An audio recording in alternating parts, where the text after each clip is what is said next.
संभाजीनगरचे पालकमंत्री संजय शिरसाट यांना क्या हुआ तेरा वादा असा प्रश्न विचारण्याची आता वेळ आली आहे। त्याचं कारण संभाजीनगरच्या समाज कल्याण वसतिगृहाची दुरवस्था अजूनही कायम आहे। वर्षभरापूर्वी पालकमंत्री शिरसाट यांनी या वसतिगृहाची पाहणी करत दुरवस्थेवरून अधिकाऱ्यांना धारेवर धरलं होतं। मात्र वर्ष उलटल्यानंतरही वसतिगृहातली परिस्थिती सुधारलेली नाहीये। समाज कल्याण विभागाच्या वसतिगृहात विद्यार्थ्यांच्या जेवणामध्ये मृत पाल आढळून आली आणि 1 नंबरच्या मेसमध्ये गवारीच्या भाजीत विद्यार्थ्यांच्या ताटात ही मृत पाल आढळली। ज्यांनी जेवण केलं त्यांना उलट्या मळमळीचा त्रास सुरू झाला। यापूर्वी सुद्धा अशा अनेकदा घटना घडल्यात। मेसमध्ये सडकी फळं दिल्याचं लक्षात येतंय। त्याचप्रमाणे पोह्यामध्ये झुरळं आळ्या आढळलेल्या आहेत आणि अशा अनेकदा तक्रारी विद्यार्थ्यांनी केलेल्या होत्या। मात्र त्याची दखल घेतली जात नाही असा आरोप या विद्यार्थ्यांनी केलाय।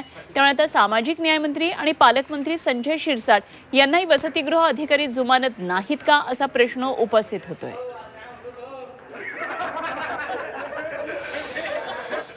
सध्या मी 6व्या मजल्यावर राहतो। सध्या इथं हॉस्टेलला पाणी नाही। आता हे बकेट घेऊन मी खाली जाणार आहे ग्राउंड फ्लोअरला। तिथून पाणी घेऊन वरी जावं लागतंय। आता माझा पेपर आहे 9:30ला, तर पाणी नाही आता सध्या इथं। तर विद्यार्थ्यांनी कसं करायचं? आम्ही शिकायला आलेलो तिथं, आम्ही शिकायचं का इथल्या समस्याला तोंड द्यायचं? आता हा शासनाला एक प्रश्न आहे आमचा। बरं, मला एक सांग, गेल्या वर्षी पालकमंत्री आले होते, समाज कल्याण मंत्री आले, त्यांनी आश्वासन दिलं, अधिकाऱ्यांना आपलं काय झालंय? नाही, त्याच्यानंतर थोडे 4-5 दिवस बदल झाले। त्याच्यानंतर जसं आहे तशीच परिस्थिती राहते इथं। पालकमंत्री आले, कोणी जरी आलं तरी जराशी सिस्टम 3-4 दिवस चांगलं करते, नंतर जसं आहे तसंच करते। इथल्या शासनाला जर विचारलं तर सर सांगतात की जसं भेटतंय आम्ही तसं देऊ तुम्हाला।